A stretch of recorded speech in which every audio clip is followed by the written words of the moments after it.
Amanda stood in my living room, her smile as cold as December frost, while the notary shuffled papers like he was dealing cards for my funeral. I smiled back and said, "Perfect timing, but let's make a quick stop at the police station first. They've been waiting to hear about those documents I sent them yesterday." The color drained from her face faster than water down a broken drain. If you're watching this, subscribe and let me know where you're watching from. You're probably wondering how I got here, standing face to face with the daughter-in-law who thought she'd outsmarted a 68-year-old woman. Well, buckle up, because this story starts with the most humiliating 24 hours of my life and ends with the most satisfying. 2 days earlier I'd watched my only son, Michael, marry Amanda, in the same church where I'd married his father 35 years ago. The ceremony was beautiful. Amanda looked radiant, and I thought maybe, just maybe, we could finally build a real relationship. After all, she was carrying my future grandchild.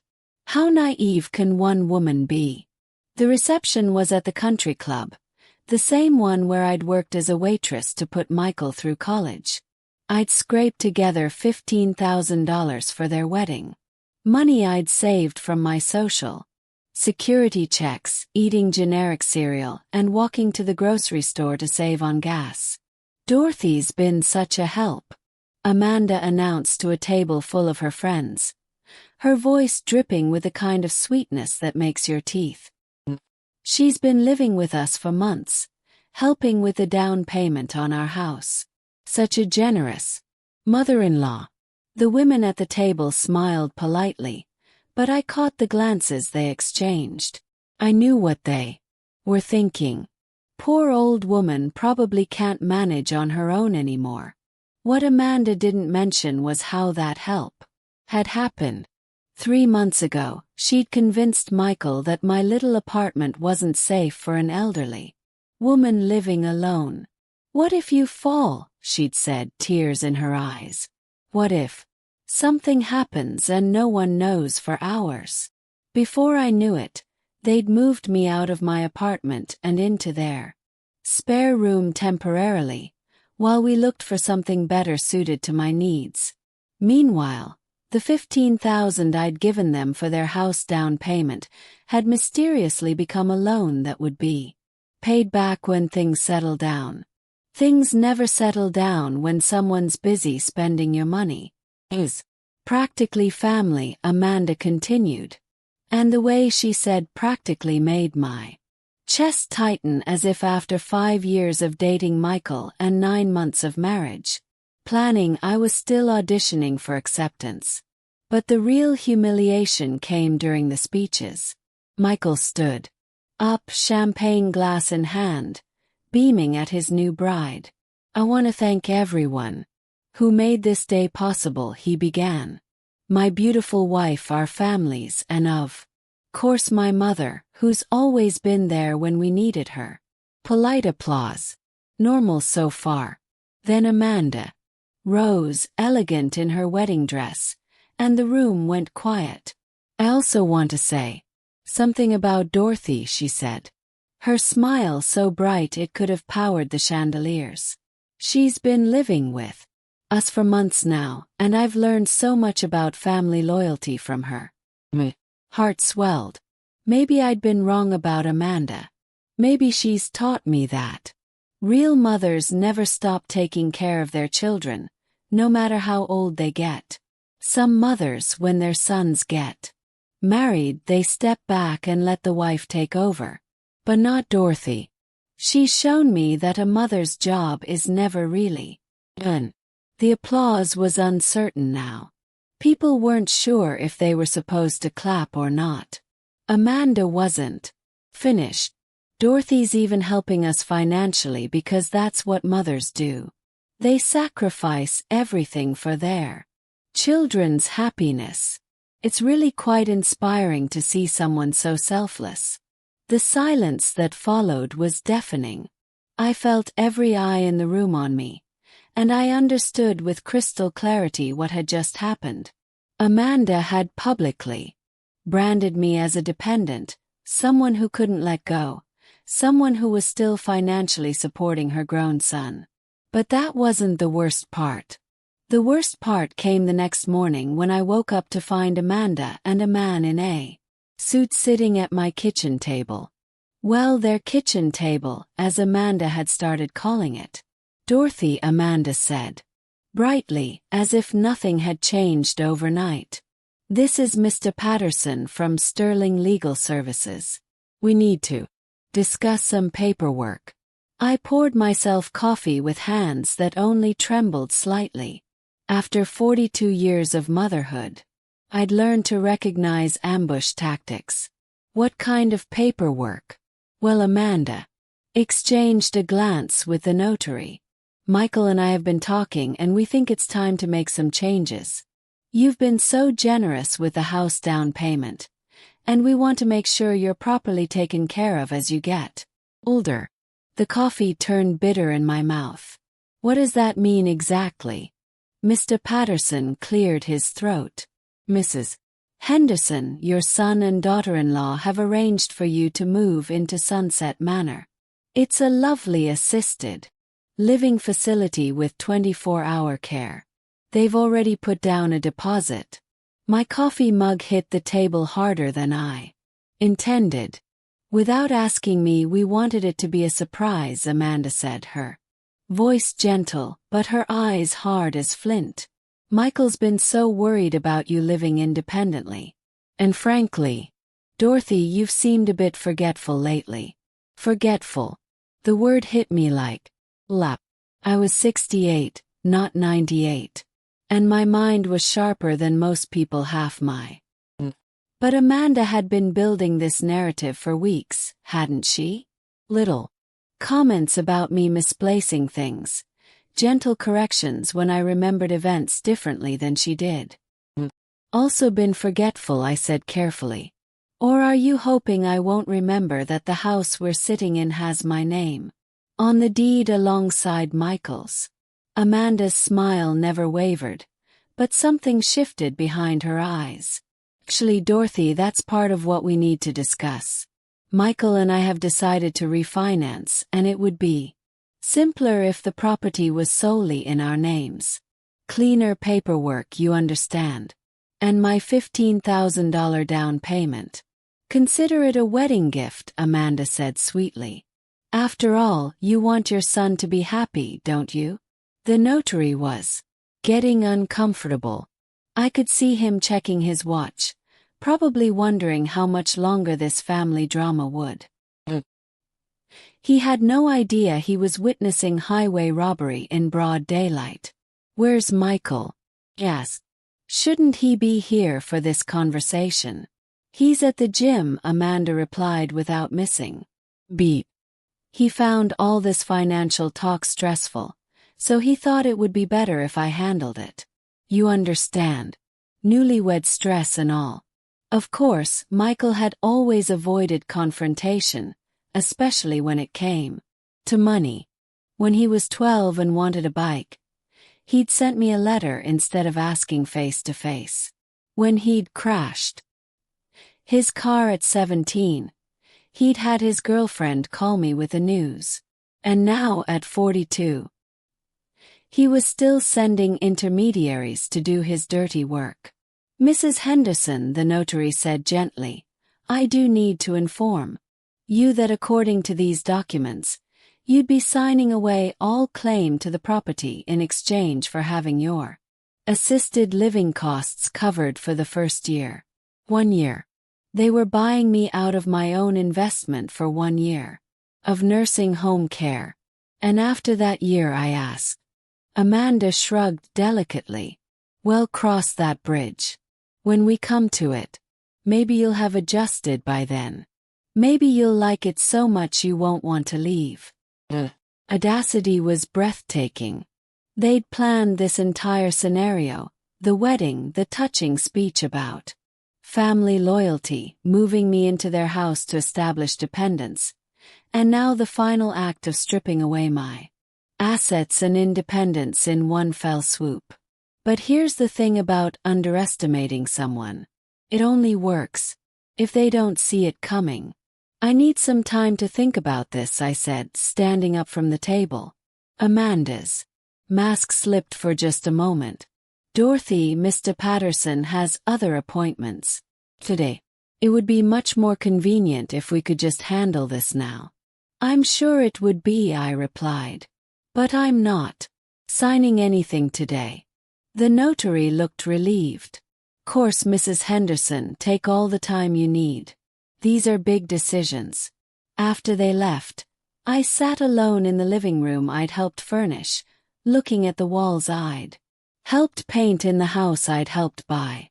Amanda had made one crucial mistake. In her master plan, she'd forgotten that I'd been Michael's mother for 42 years, which meant I'd been dealing with his schemes and evasions since before she was born, and I'd learned a few things about playing the long game.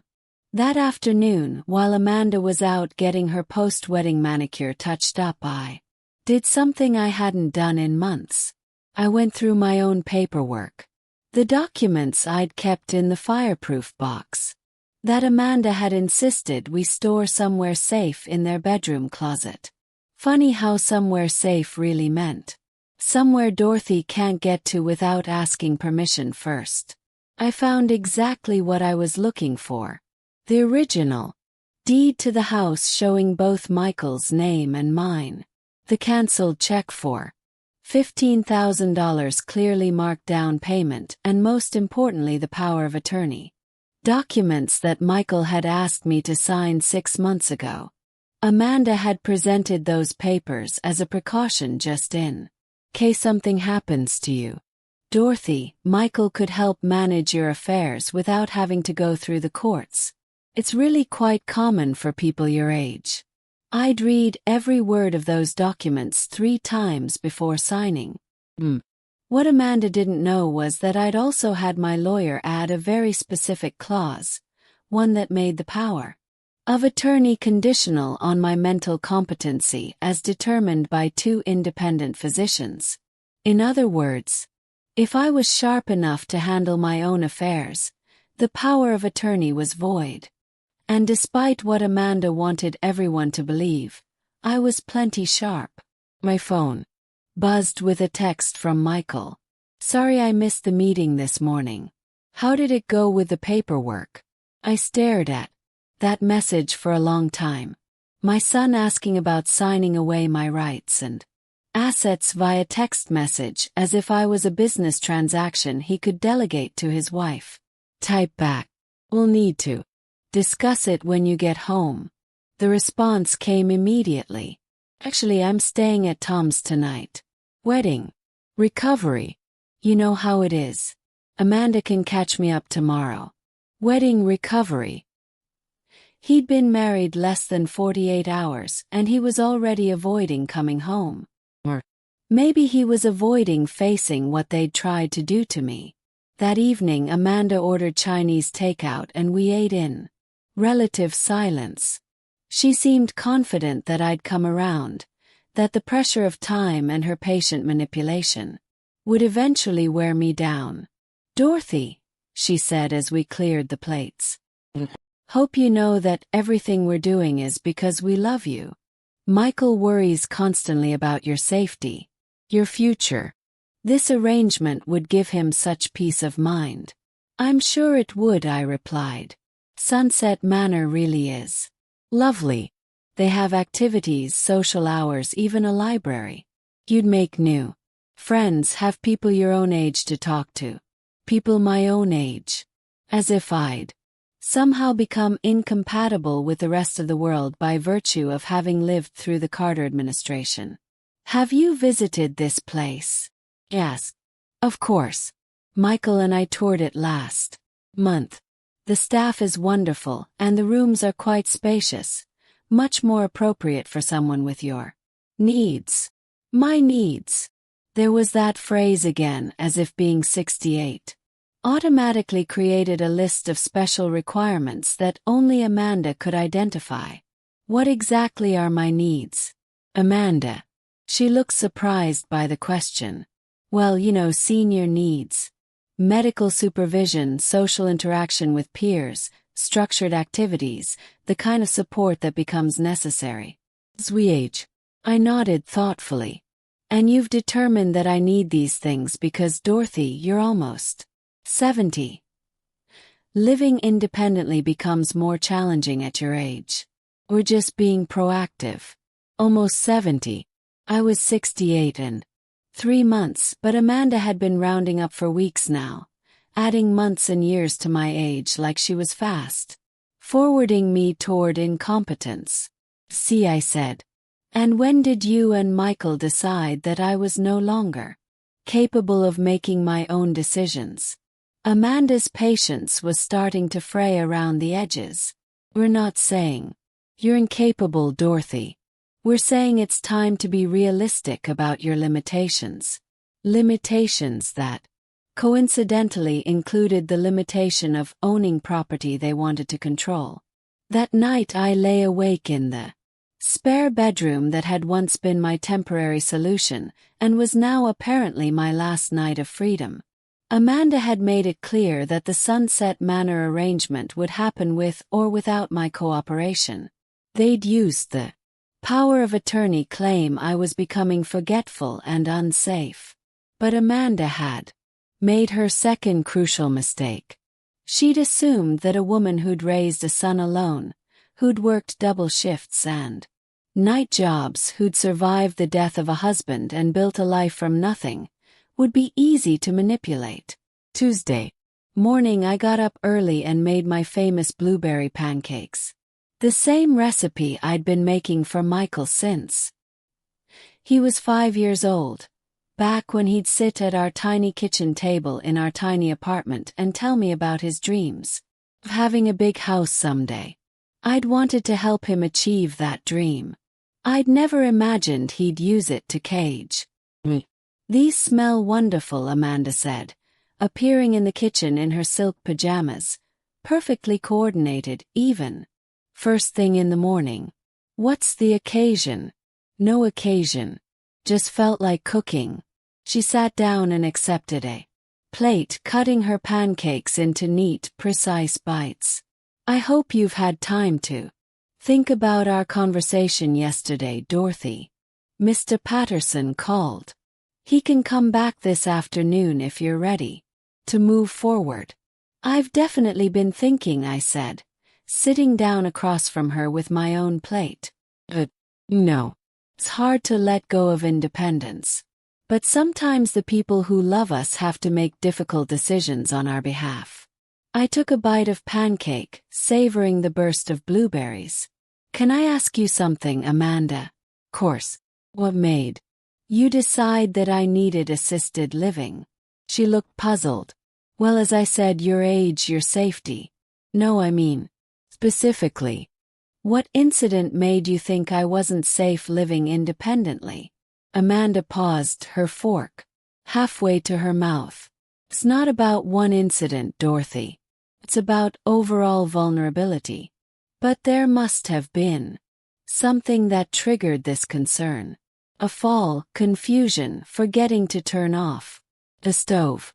Not exactly, but wandering outside at night, getting lost, having trouble managing medications. Dorothy, it's not about waiting for something terrible to happen. It's about being proactive. I nodded slowly. So, you can't point to a single instance where I've demonstrated the kind of cognitive or physical decline that would warrant assisted living. Amanda was getting flustered. The overall picture. Overall picture of a woman who manages her own finances, maintains her own health, drives safely, cooks meals, and engages in normal social activities. You've been living with us for months because you convinced me my apartment wasn't safe. But I've been taking care of myself in that apartment for 12 years without incident. Amanda set down her fork, her pleasant morning demeanor cracking. Dorothy, I don't understand why you're making this so difficult. We're trying to help you. Are you? I asked quietly. Or are you trying to help yourselves to my assets? The silence That followed was so complete I could hear the refrigerator humming in the corner. "How dare you?" Amanda whispered, her face flushing red. "How dare you accuse us of theft?" "I'm not accusing anyone of theft. I'm asking a legitimate question. If this arrangement is truly about my well-being, why does it coincidentally result in you gaining full ownership of a property I helped purchase?" Amanda stood up abruptly, her chair scraping against the floor. "I don't have to listen to this. You're being paranoid and hurtful." "Am I?" "And let's modify the arrangement. I'll consider assisted living, but the house stays in both names, mine and Michael's. That way you get the peace of mind about my safety, but I maintain my financial security." "That's not the paperwork is already drawn up. Paperwork can be changed." Amanda stared at me for a long moment, and I saw something ugly flicker across her face. Something calculating and cold that made my skin crawl. "Know what your problem is, Dorothy," she said finally. "You can't let go. You can't accept that Michael has a wife. Now a family of his own. You want to keep controlling his life, keeping him dependent on you financially and emotionally." The accusation hit like a physical blow. "That's not true, isn't it? You moved in here. You inserted yourself into our marriage.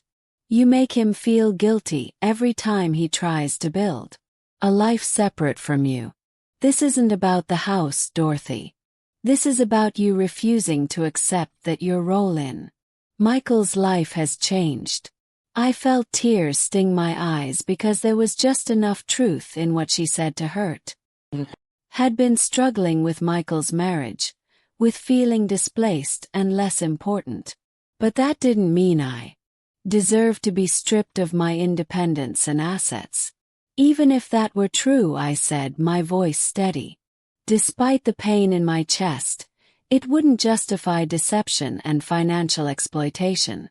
Amanda laughed, a sound like breaking glass. "Financial exploitation. You gave us that money freely. Dorothy, you moved in here by it. Nobody forced you to do anything after you systematically undermined my confidence in my ability to live independently." "I what?" "The comments about my forgetfulness, the suggestions about my safety, the gradual erosion of my autonomy. You've been setting this up for months, haven't you?" Amanda's face went very still. For just a moment, her mask slipped completely, and I saw the cold calculation underneath. That's when I knew for certain that this wasn't about my well-being at all. "You're being ridiculous," Amanda said. But her voice had lost its honeyed sweetness. Now she sounded like what she really was, a woman whose carefully laid plans were being questioned by someone she'd underestimated. "Am I?" I stood up and walked to the kitchen drawer where I'd been keeping my important papers. "Let's talk about timing, Amanda." I pulled out a small notebook where I'd been tracking something very specific over the past 3 months. March 15th, I read aloud. Mentioned that I'd left the stove on after making breakfast. Except I'd made toast in the toaster, not used the stove. Oh. Amanda's face was expressionless, but I could see the wheels turning behind her eyes. March 22nd. You told Michael I'd forgotten our dinner plans and made other arrangements. Except we never had dinner plans. You'd led on me that morning. I flipped the page. April 3rd. Suggested I was having trouble following conversations because I'd asked you to repeat something. What I'd actually asked was for you to speak louder because you were whispering. Dorothy, I don't know what you think you're proving. April 18th. You mentioned to the neighbor that I'd gotten confused about what day it was. I'd asked if it was Tuesday or Wednesday because I'd lost track during my recovery from the flu, which you failed to mention to her. I could see Amanda calculating, trying to figure out how much I knew, how much I could prove. You've been building a case against my mental competency for months, I continued.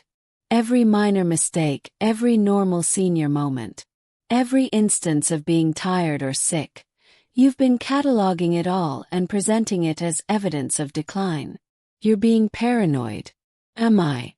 Then why did you tell the wedding planner that I was getting confused about details when I simply disagreed with your choice of flowers?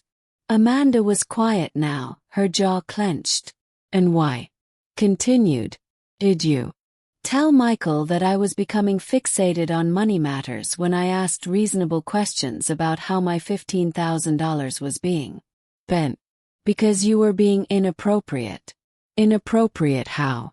By wanting to know what happened to my own money. Amanda exploded. It's not your money anymore, Dorothy. You gave it to. You can't give someone a gift and then spend the rest of your life questioning how they use it. A gift. Laugh. But there was no humor in it. When exactly did my contribution to your down payment become a gift? 'Cause I have the original paperwork right here, and it's very clearly documented as a loan. I pulled out the folder I'd retrieved from their bedroom closet, the one Amanda thought was safely locked away from my forgetful old fingers. Loan that you and Michael agreed to repay within 2 years with my name remaining on the deed as security until repayment was complete. Amanda went very pale. You weren't supposed to. Michael said he'd explained. Michael said a lot of things, but what matters is what's written down, isn't it? I spread the documents on the kitchen table like a winning poker hand. Loan agreement, deed with both names, power of attorney with mental competency clause, and my personal favorite, the email from you to Michael from 2 months ago. Amanda's eyes went wide. What email? The one where you wrote, and I quote, "We need to move faster on the Dorothy situation. She's asking too many questions about the money, and I'm worried she's going to cause problems with the refinancing." The silence stretched between us like a chasm. You went through my private messages. You went through my private life and systematically dismantled it. I'd say we're even. Amanda sat down heavily, her perfect composure finally cracking. You don't understand the pressure we're under, Dorothy. Mortgage payments, the wedding expenses, the baby coming. You needed my money and my property, but not me. That's not true, isn't it? 'Cause your plan was pretty clear. Get me to sign away my assets. Park me in assisted living and have power of attorney to make sure I can't cause any more trouble. How long before you'd have convinced Michael I was too senile to manage visits? How long before I became that sad old woman whose family never comes to see her? Amanda was crying now, tears streaming down her perfect face. We weren't trying to hurt you. We needed options. The baby, our future. We needed security at the cost of my security. You're old, Dorothy. Don't need security the way we do. You don't have decades of life ahead of you, children to raise, careers to build. We have expenses you can't understand. And there it was, the ugly truth underneath. All the manipulation and gaslighting. In Amanda's mind, my remaining years were worth less than their future plans. My needs were negotiable because I didn't have as much time left to need things. You're right, I said quietly. I'm getting older. I probably don't have decades left. Amanda looked hopeful for the first time that morning, which is exactly why I continued. I'm not going to spend whatever time I have left being manipulated and controlled by someone who sees me as disposable. The hope disappeared from her face. I'm not signing your papers, Amanda. Not today, not tomorrow, not ever. And if you and Michael want me out of this house, you're going to have to follow legal procedures, which means proving I'm actually incompetent, not just inconvenient. That's when Amanda made her third and most crucial mistake. She decided to get mean. "You selfish, bitter old woman," Amanda hissed. All pretense of caring daughter-in-law evaporating like morning mist. "Do you have any idea what you're doing to Michael? To our marriage?" I'd been waiting for this moment, the moment when her mask would slip completely and show me who she really was underneath all that practiced sweetness. "Enlighten me," I said calmly. "You're destroying his happiness. He's torn between his wife and his mother, and you're making him lose. What kind of mother does that to her own son? The kind who taught him that love doesn't come with price tags." Amanda laughed, sharp and bitter. "Love? You call this love? You're emotionally blackmailing him, making him feel guilty for having his own life. You've been doing it his whole life, haven't you?" Felt something cold settle in my chest. "What do you mean?" "Michael told me everything, Dorothy. About how you tripped him into staying local for college instead of going to Stanford. How you had mysterious health scares every time he tried to date seriously. How you made him feel responsible for your loneliness after his father died." Each word was designed to cut deep. And they did. Because like all effective lies, they contain threads of truth, twisted into ugly shapes. "I supported his college choice," I said quietly. "After you cried about how you'd be all alone, how you'd work so hard to put him through school, and wouldn't it be nice if he stayed close enough to visit regularly?" Had I said those things, maybe I'd been lonely, scared about facing empty nest syndrome and widowhood simultaneously, but I'd never tried to control his choices. "And the health scares," Amanda continued, sensing weakness. "The chest pains when he started getting serious with Jennifer in college, the dizzy spells when he was planning to move to Chicago with Sarah." My mouth went dry. Those health issues had been real. Stress-induced but real. The doctor had confirmed it, but the timing. "You've been manipulating him for years, Dorothy. Making yourself the center of his world by playing the victim, and now you're doing it again." "Not." "Yes, you are. You're making him choose between his mother and his pregnant wife. You're forcing him to pick between your comfort and his family's future. What kind of person does that?" The accusations hit like physical blows because there was enough truth in them to sting. Had I been too dependent on Michael over the years?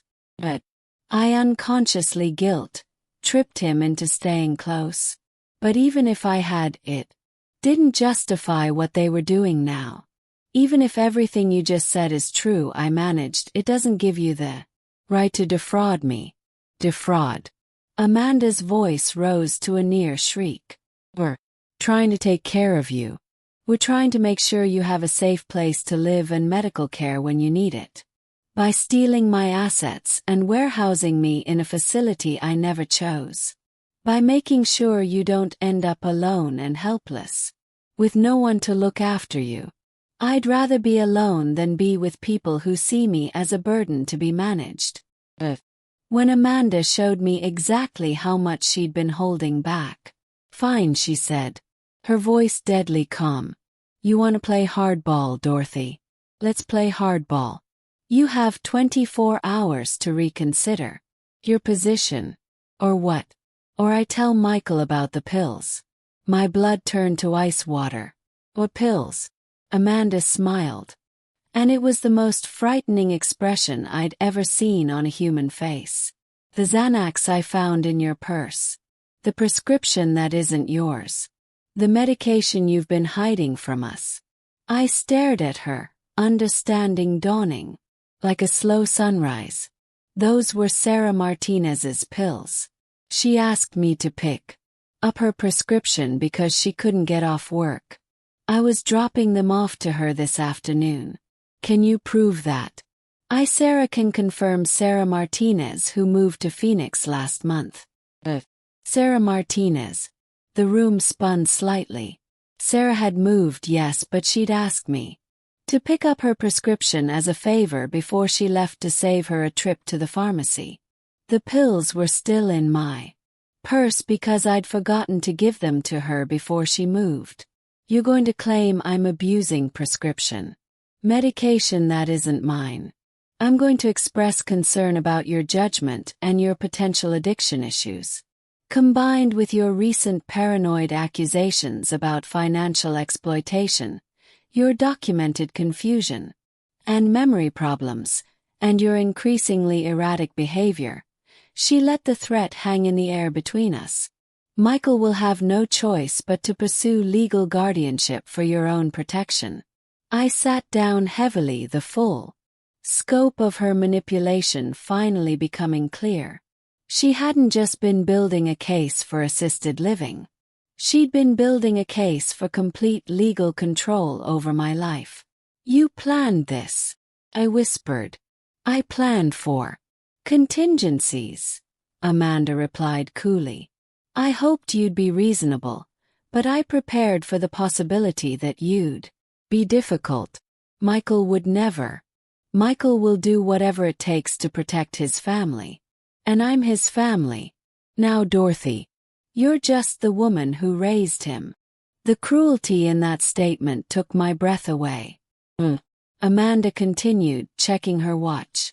Mr. Patterson will be here at 2 o'clock. You can sign the papers voluntarily and move to Sunset Manor with dignity, or you can fight it and find yourself declared incompetent by a court. He started to leave the kitchen, then paused at the doorway. Oh, and Dorothy, if you even think about trying to tell Michael your version of this conversation, remember that you're a confused old woman with a drug problem and paranoid delusions. Who do you think he's going to believe? His pregnant wife or his increasingly unstable mother? After she left, I sat alone in the kitchen where I'd made breakfast that morning like it was any other day. But everything had changed.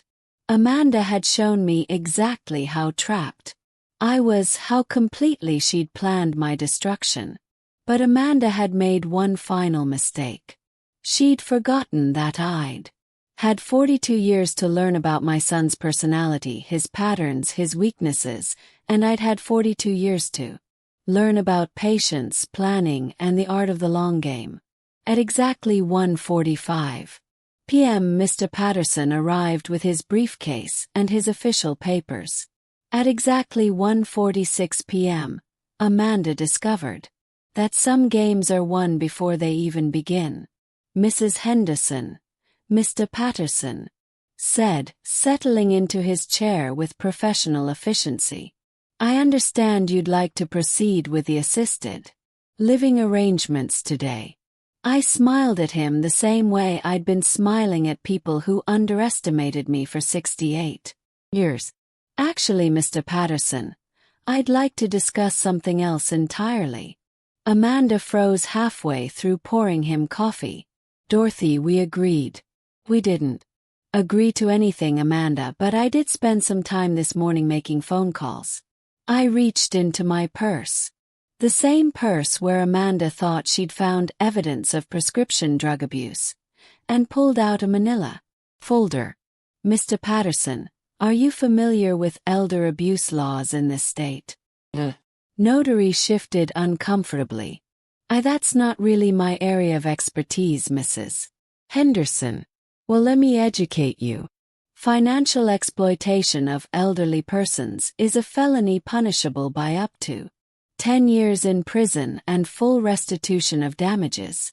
Amanda's coffee cup rattled against its saucer. Dorothy, what are you talking about? I'm talking about systematic fraud. Amanda, I'm talking about a carefully orchestrated scheme to separate me from my assets and independence through psychological manipulation and false documentation. I opened the folder and spread its contents across the table like a hand of Cards I'd been saving for exactly this moment. Mr. Patterson, I'd like you to see the original loan agreement for the house down payment, the one that clearly states this was money to be repaid, not a gift. I'd also like you to see the deed showing joint ownership, which my daughter-in-law has been trying to get me to sign away under false pretenses. The notary examined the documents, his professional demeanor becoming increasingly uncomfortable.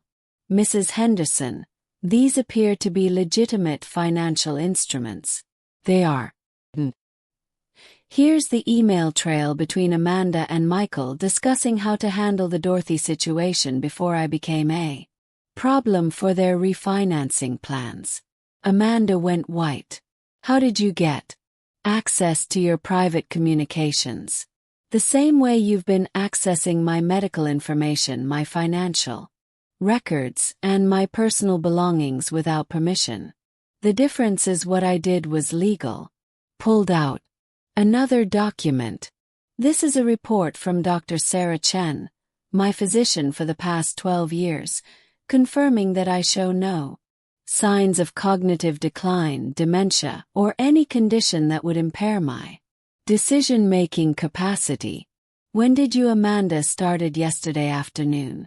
While you thought I was taking a nap, I also had an interesting conversation with Detective Rodriguez from the Elder Abuse Division of the Sheriff's Department. Mr. Patterson was packing up his briefcase. Mrs. Henderson, I think perhaps I should leave you to handle this family matter privately. Oh, but Mr. Patterson, you're already involved. You see, knowingly participating in the financial exploitation of an elderly person makes you an accessory to a felony. The man went pale. I was told this was a voluntary arrangement. By whom? Did you speak with me directly about my wishes, or did you take Amanda's word that I wanted to sign away my property rights? I, Mrs. Amanda Henderson, contacted our office and explained that you needed assistance with legal documents due to cognitive issues. Cognitive issues that she documented. How exactly? Amanda finally found her voice. Dorothy, you're blowing this completely out of proportion. We were trying to help. Help yourselves. You mean? I turned back to Mr. Patterson. Sir, I'm 68 years old in excellent health and fully competent to manage my own affairs. No one has the right to make legal decisions for me without my explicit consent. Regardless of what my daughter-in-law has told you about my supposed limitations, the notary was edging toward the door. I think there's been a misunderstanding. I'll need to consult with my supervisor about how to proceed. You do that, I said cheerfully. And while you're at it, you might want to check your liability insurance. I imagine it covers mistakes, but fraud is another matter entirely. After he left, Amanda and I sat in silence for a long moment. When she finally spoke, her voice was small and desperate. Dorothy, please. You don't understand the position we're in. The debt, the expenses. I understand. Perfectly. You bit off more than you could chew. And instead of facing the consequences like adults, you decided to solve your problems by robbing your husband's mother. It wasn't supposed to be robbery. It was supposed to be redistribution. You don't need all that money at your age. And we have decades ahead of us. Children to raise. There it is again. My age as justification for your greed. Amanda was crying now, tears streaming down her face. What do you want from us, Dorothy? What will it take for you to just let this go? I stood up and walked to the window, looking out at the garden I'd helped plant, the fence I'd helped repair, the life I'd helped them build. I want my $15,000 back with interest. I want my name removed from this deed. And I want you both to sign a document acknowledging that you attempted to defraud me. We can't pay you back $15,000. We don't have that kind of money. Then you'll need to figure it out. Sell some of that new furniture you bought with my mortgage payments. Cancel your Tuscany vacation, get a second job. And if we refuse, I turned back to face her, and I let her see exactly how much steel was underneath my pleasant grandmother exterior. Then I filed charges, and we let a jury decide whether your financial desperation justifies elder abuse. That evening, Michael finally came home. Heard him in the driveway. Heard Amanda rushing to meet him at the door. Heard the urgent whispered conversation that followed. 20 minutes later, he knocked on the door of the spare bedroom where I was packing my belongings. Mom, can we walk? I looked up from folding the sweater I'd bought with my first Social Security check. Course, sweetheart. Come in.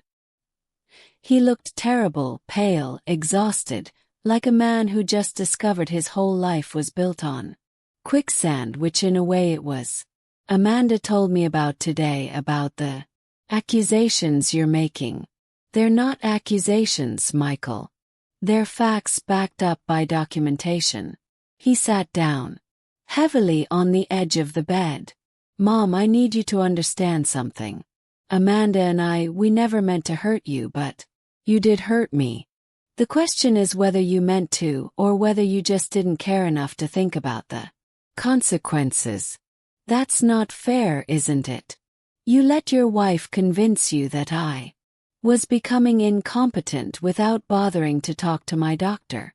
You planned to put me in assisted living without visiting the facility or asking what I wanted. You were going to strip me of my property rights without even having the courage to be present for the conversation. Michael flinched. The gym thing. I was scared, Mom. I didn't know how to handle it, so you let Amanda handle it instead. She said she'd take care of everything. Make it easy for me to be robbed. You mean it wasn't robbery? God, Mom. You make it sound like we're criminals. I stopped packing and looked at my son. Really? Looked at him. 42, he still had the same face he'd had at 12 when he'd broken Mrs. Patterson's window with a baseball and tried to convince me it had been an accident. What would you call it, Michael?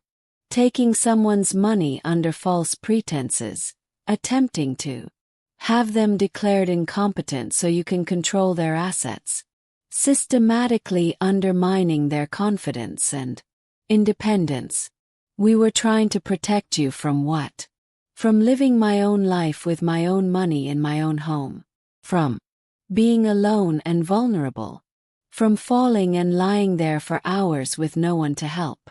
From being taken advantage of by people who don't love you. The irony was so thick you could cut it with a knife. The only people who've tried to take advantage of me, Michael, are you and your wife. He put his head in his hands. I don't know how this got so messed up. It got messed up because you stopped seeing me as a person and started seeing me as a problem to be solved. That's not true. When was the last time you asked me what I wanted, Michael? Not what Amanda thought I needed, not what you decided was best for me, but what I actually wanted for my own life. He was quiet for a long time. I don't remember. Neither do I. And that's the real tragedy here, isn't it? Somewhere along the way, my feelings and preferences became irrelevant to decisions about my life. Mom, what do you want us to do? Amanda says you want us to pay back the down payment money, but we can't. It's gone. It's tied up in a house. Then sell the house. We can't sell the house. Amanda's pregnant. We need the space, the neighborhood. You need a lot of things, Michael, but none of them are more important than my right to be treated with honesty and respect. He looked up at me with desperate eyes. There has to be another way. Compromise we can work out. The compromise was supposed to be the original loan agreement. Give you money to help with the down payment. You pay me back over 2 years. But Amanda decided that wasn't good enough. Wanted it all. My money, my property rights, and my independence. Scared, Mom. We both are. The baby, the expenses, the pressure, and you thought. The solution was to make your fear and pressure my problem to solve. Michael was crying now, tears streaming down his face like he was 12 years old again. Sorry, Mom. I'm so sorry. Don't know how to fix this. I sat down beside him on the bed and took his hand the way I had 1,000 times when he was growing. And the world seemed too big and scary. Michael, I love you more than life itself. I always have and I always will. But love doesn't mean letting people hurt you without consequences. What are you going to do? I'm going to move out tomorrow. I've already arranged a rental apartment across town. You don't have to. Yes, I do. Can't live with people who see me as a burden and a bank account and the money. I squeezed his hand gently. You have 30 days to come up with a repayment plan. If you can't, we'll let the courts sort it out. He nodded miserably. Understand. Hope you do, sweetheart, because this isn't just about money. This is about whether you're going to be the kind of man who stands up for what's right, even when it's difficult. After Michael left, I finished packing my few belongings. Tomorrow I'd start over again at 68 years old. It wasn't the retirement I'd planned, but it was better than the alternative. And Amanda still didn't know about the phone call I'd made to her mother that afternoon. 3 weeks later, I was settled into my new apartment, a cozy one-bedroom place with a view of the park and neighbors who remembered what it meant to look out for each other. The building was full of active seniors who played cards, organized potluck dinners, and treated each other with the respect that Amanda had found so difficult to manage. Heard nothing from Michael or Amanda since moving out. No phone calls, no texts, no attempts to negotiate or apologize. The silence spoke volumes about their priorities. But I wasn't alone in my new life. Dorothy, dear, you have a visitor, called Mrs. Chen from the lobby intercom. I wasn't expecting anyone, but when I looked through the peephole, I saw a woman about my age holding a plate covered with aluminum foil. Mrs. Henderson. I'm Patricia Winters, Amanda's mother. I opened the door, curious about what Amanda's mother could possibly want with me. Patricia Winters was elegant in the way that comes from decades of good breeding and careful attention to appearance, but her eyes were tired, and there was something apologetic in her posture. Please come in, I said. I offer you some tea. That would be lovely. Thank you. We sat in my small living room, the afternoon light streaming through windows that overlooked a garden I was already planning to help tend come spring. Mrs. Henderson, Patricia began, I owe you an apology. Please call me Dorothy. What could you possibly need to apologize for? For not raising my daughter better than this. I set down my teacup, surprised by her directness. When you called me 3 weeks ago and told me what Amanda had done, my first instinct was to defend her. No mother wants to believe their child is capable of such cruelty. But I've known Amanda for 34 years, and if I'm honest, I've seen this pattern before. Patricia sighed deeply. When Amanda was in college, there was an incident with her roommate's credit cards. Amanda claimed it was a misunderstanding that she'd borrowed money and intended to pay it back. We believed her, paid for a lawyer, made it go away. My chest tightened. There were other incidents.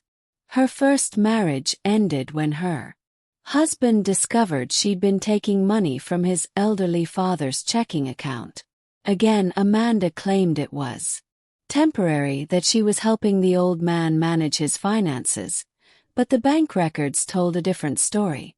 Stared at Patricia, pieces of a larger puzzle falling into place. Michael doesn't know about this, does he? Amanda made me promise never to tell anyone. She said she'd learned her lesson, that she was different now. I wanted to believe her. But now you don't. Patricia reached into her purse and pulled out a thick envelope. This is $15,000, Dorothy. I stared at the envelope like it was a snake. I can't take your money. Patricia. Yes, you can. And you will, because my daughter stole from you. As her mother, I'm responsible for making it right. That's not how responsibility works. In my family, my husband built a successful business by believing that integrity isn't negotiable. I failed to teach that lesson to Amanda, but I won't compound that failure by letting her victims suffer for my mistakes. Felt tears sting my eyes. This is incredibly generous, but what about Michael? What about their house? Michael will figure out. He's a good man who made bad choices because he trusted the wrong person. The house situation will resolve itself once Amanda realizes the money isn't coming from you. What do you mean? Patricia's smile was sad but knowing. Amanda married Michael because she thought he came from money. Nice clothes, your generous gifts, your willingness to help with a down payment. She assumed you were wealthy. I'm comfortable but hardly wealthy. Exactly. And once Amanda realizes that there's no inheritance coming, that you're not the golden goose she thought you were, she'll move on to easier targets. The casual way Patricia said. This made my blood run cold. You think she'll leave Michael? I think Amanda follows opportunity. If Michael can't provide the lifestyle she wants, she'll find someone who can. I thought about the baby Amanda was carrying. About Michael's broken heart when his marriage fell apart. About the grandchild I might never know. The baby will be better off without a mother who sees people as resources to be exploited. Trust me, Dorothy, some people can change, but Amanda isn't one of them. After Patricia left, I sat with the envelope of money on my kitchen table, feeling like I was holding something much heavier than cash. This money represented Patricia's attempt to balance scales that Amanda had tipped toward cruelty and greed. But it also represented something else. Knowledge that Michael was married to a woman who had made a career out of financial exploitation. And that made my next decision much easier. I picked up the phone and dialed Detective Rodriguez. Detective, it's Dorothy Henderson. I've reconsidered your suggestion about filing formal charges against my daughter-in-law. The knock on Michael's door came at 7:00 a.m. on a Tuesday morning, just as Amanda was getting ready for her prenatal appointment. I know this because Detective Rodriguez called me afterward to let me know how it went. Mrs. Amanda Henderson, you're under arrest for elder financial abuse, fraud, and attempted coercion. You have the right to remain silent. Apparently, Amanda's first words were, "This is Dorothy's fault, isn't it?" Even facing arrest, she couldn't take responsibility for her own choices. Michael called me that afternoon, his voice hollow with shock and betrayal. "Mom, I need to understand what's happening. Amanda says you had her arrested out of spite. Michael, your wife tried to steal my life savings and have me declared incompetent so she could control my assets. The arrest isn't spite, it's justice. But she's pregnant, Mom. She's carrying my child. I know, sweetheart. And I'm sorry this is happening now, but Amanda made her choices. The lawyer says she could go to prison. That's possible. Elder abuse is felony. How can you be so calm about destroying our family?" The accusation stung, but I'd been expecting it. "Michael, I didn't destroy your family. Amanda did that when she decided to commit crimes against me. Who says she never meant to hurt you, that it was all just a misunderstanding about the loan agreement. What about the emails? Planning to handle the Dorothy situation. What about the systematic campaign to make me seem incompetent? What about threatening to claim I had a drug problem if I didn't cooperate? Silence on the other end of the line. Michael, your wife is a predator. She's done this before to other elderly people. I'm not her first victim. What do you mean? I mean, you need to ask yourself some hard questions about the woman you married and whether you ever really knew her at all. That evening, Patricia Winters called me. Dorothy, I wanted to thank you for pressing charges. I know it wasn't easy. It was the hardest thing I've ever done, but I couldn't let her do this to someone else's family. The police contacted me today. They're looking into Amanda's past relationships, other potential victims. It seems your case has opened up a much larger investigation. My stomach drop. How much larger? Amanda's first husband wasn't the only one. There were at least 3 elderly men she dated briefly, all of whom experienced mysterious financial problems during their relationships with her. And there was an incident at the assisted living facility where she worked before meeting Michael Phelps. She worked at an assisted living facility for 6 months. She was fired for suspected theft from residents' accounts, but charges were never filed due to lack of evidence. The full scope of Amanda's predatory behavior was becoming clear. She hadn't targeted me because I was Michael's mother. She targeted me because I was a vulnerable elderly woman with resources she wanted to control. Patricia, does Michael know about any of this? I told him this afternoon. He's processing. My 42-year-old son was processing the fact that he'd married a woman who made a living exploiting elderly people. How is he handling it? About as well as you'd expect. He's devastated, angry, and blaming everyone except Amanda. But the evidence is overwhelming, Dorothy. Even Michael can't deny it forever. That night I couldn't sleep. Kept thinking about the baby Amanda was carrying, about the innocent life that would be born into this chaos. Thought about Michael, whose world was crashing down around him. I thought about all the other victims Amanda had left in her. But mostly I thought about the choice I'd faced 3 weeks ago. Amanda get away with her crimes or fight back and face the consequences. Chosen to fight. And while that choice would have ripple effects for years to come, it was the right choice. 'Cause sometimes when you're dealing with people who see kindness as weakness, the most loving thing you can do is set boundaries with consequences attached. My phone rang at midnight. Michael's name on the caller ID. Mom, I'm here. Sweetheart. Sorry. His voice was broken, raw with pain and regret. I'm so sorry for everything. For not believing you, for not protecting you, for choosing her over you. Michael, you don't have to choose between us. You just have to choose between right and wrong. I think I might lose everything. The house, my marriage, my family. Maybe. But you'll still have the most important thing. What's that? Your integrity.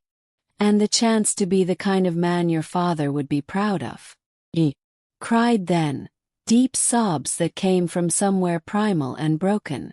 And I cried with him for the innocence we'd both lost, for the family we'd thought we were building, for the grandchild who would grow up in the shadow of this betrayal.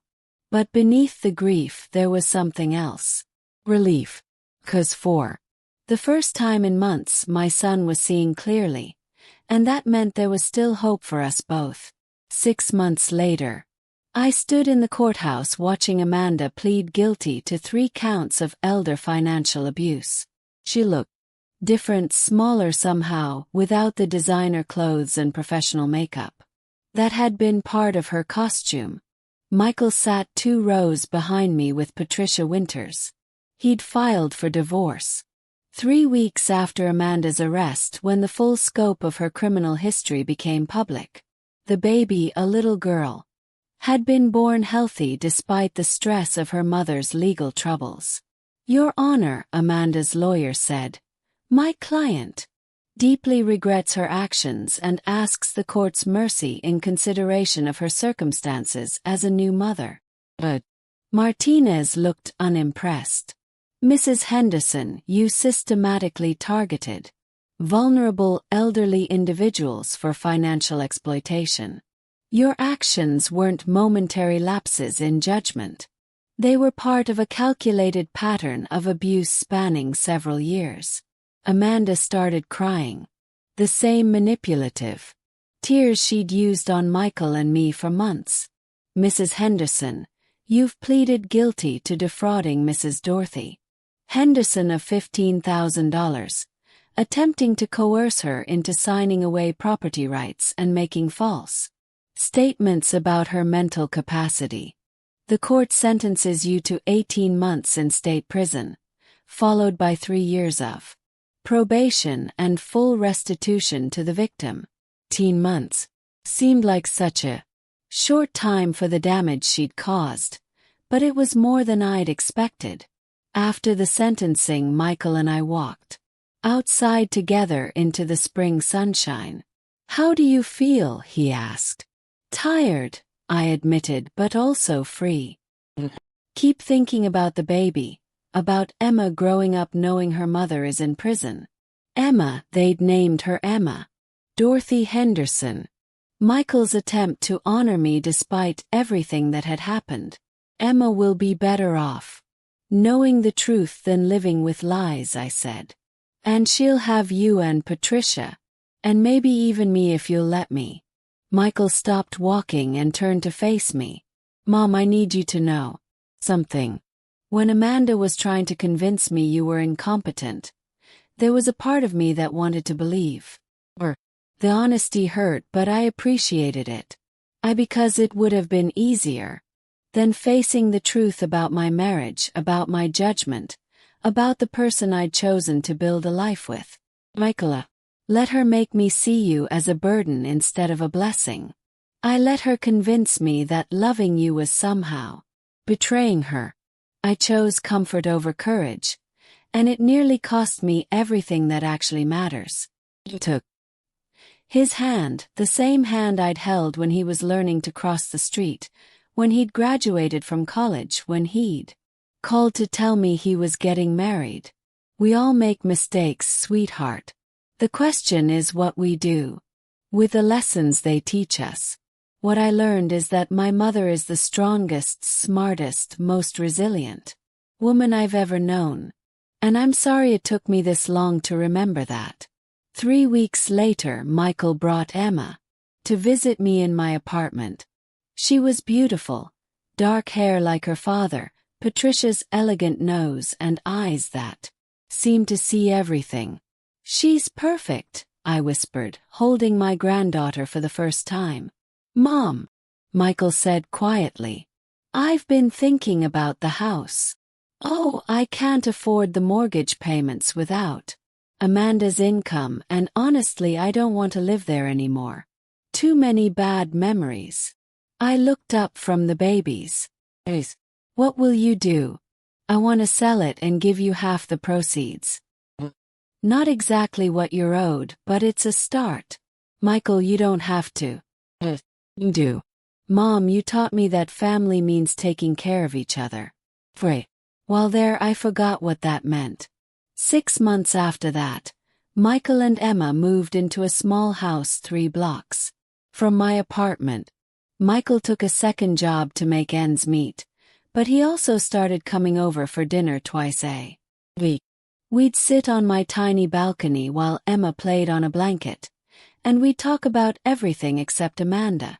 Patricia Winters became an unexpected friend, stopping by regularly to help with Emma and share stories about the granddaughter she'd never expected to have such a relationship with.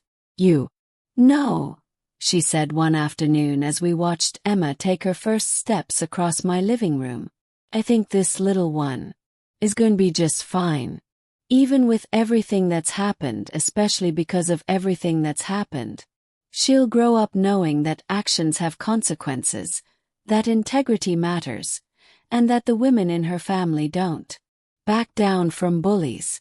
I smiled, thinking about the letter I'd written to Emma, one she wouldn't read until she was old enough to understand.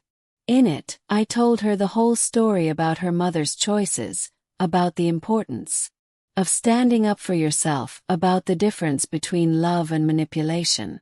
But mostly I told her about the power that comes from refusing to be anyone's victim, no matter how much they might try to convince you that you're too old, too weak, or too inconvenient to matter. 6 months later, watching Emma take her first steps in my living room, I realized Amanda had actually given me the greatest gift of. She'd reminded me who I really was. A woman who doesn't back down, who protects what matters, and who proved that being 68 doesn't mean being powerless. Sometimes the best revenge isn't justice, it's living well. Thanks for listening. Don't forget to subscribe. And feel free to share your story in the comments. Your voice matters.